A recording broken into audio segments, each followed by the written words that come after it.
Rémi. Maman, on doit le pouvoir lui mettre. Français fait qu'elle est content ou même qui plein la grâce, Dieu va mettre là avec vous. Li béni ou parce que tout puis maman et li béni jeudi puis tout fait ya. Marie ou c'est maman bon Dieu, nous c'est péchés. La prière pour nous aujourd'hui, après nous pour mourir. Papa nous qui dans le ciel là, c'est pour nous respecter nous. C'est pour nous reconnaître c'est où qui va, c'est pour volonté ou faire sous terre tant qu'on dans le ciel là. Père nous péchés à toi, pardonnez aujourd'hui, pardonnez ça nos peurs, nous pardonnez pour qui fait nos petites choses, pas quitter nous dans la piège, mais délivrez-nous à la qui va Ave, Ave Maria. Ave, Ave Maria. Petite méditation. Petit esprit dans l'air.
Il est qui grande.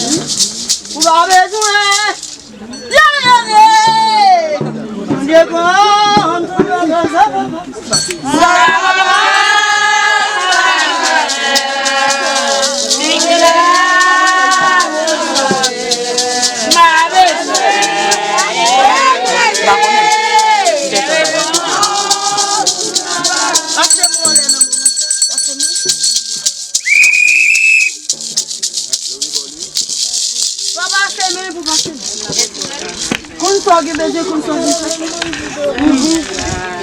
On va vous chanter, on va vous chaque fois qu'on problème est différent. Chaque fois qu'on va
l'on a se pas yo, beaucoup chercher.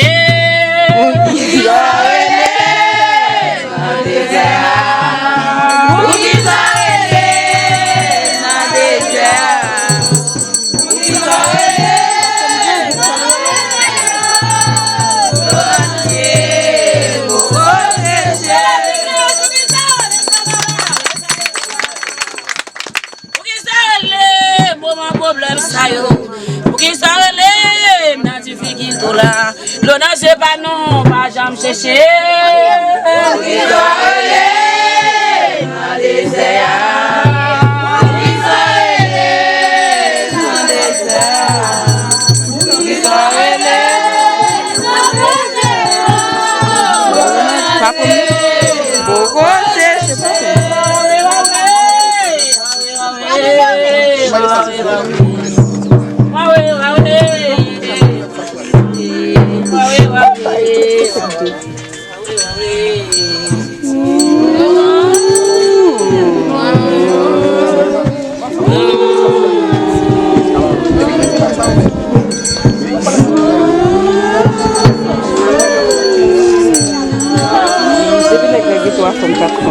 Décision nous pas les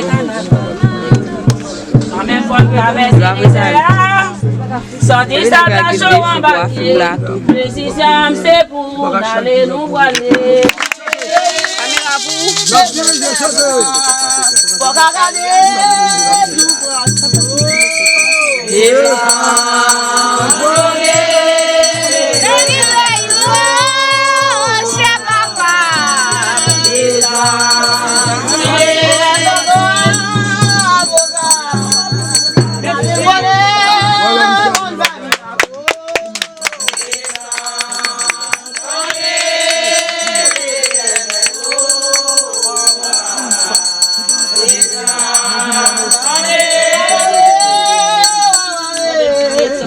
Allez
Vous êtes bénie entre toutes les femmes, et Jésus le fruit de votre est béni. Sainte Marie, Mère de Dieu, priez pour moi, vos péchés, mettez-moi et à l'heure de mort. Le Seigneur est avec vous. Vous êtes bénie entre toutes les femmes, et Jésus le fruit de votre est béni. Sainte Marie, Mère de Dieu, priez pour moi, vos péchés, mettez-moi et à l'heure de notre mort. Le Seigneur est avec vous. Vous êtes bénie entre toutes les femmes, et Jésus le fruit de votre est béni. Sainte Marie, Mère de Dieu, priez pour moi, vos péchés, mettez-moi et à l'heure de votre mort. Le Seigneur est avec vous. Vous êtes bénie entre toutes les femmes, et Jésus le fruit de votre est béni. Sainte Marie, Mère de Dieu, priez pour moi, vos péchés, mettez-moi et à l'heure de notre mort. Le Seigneur est avec vous. Vous êtes bénie entre toutes les femmes, et Jésus le fruit de votre est béni. Sainte Marie, Mère de Dieu, priez pour moi, vos péchés, mettez-moi et à l'heure de notre mort.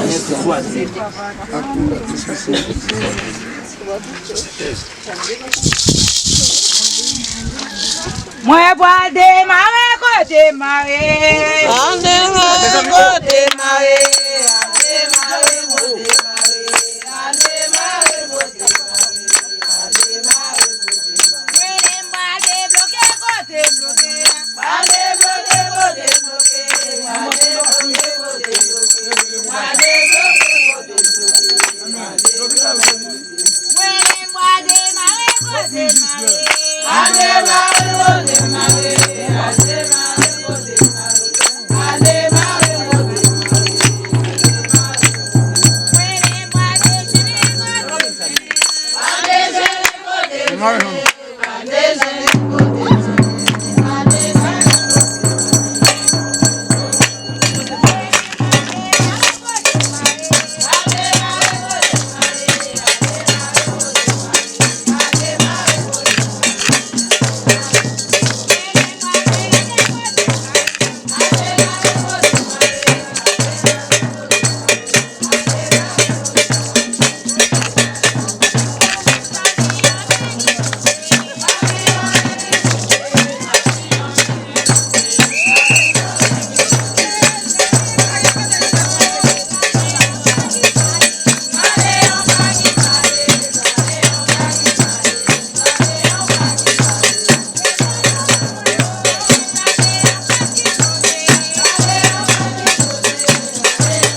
Baby,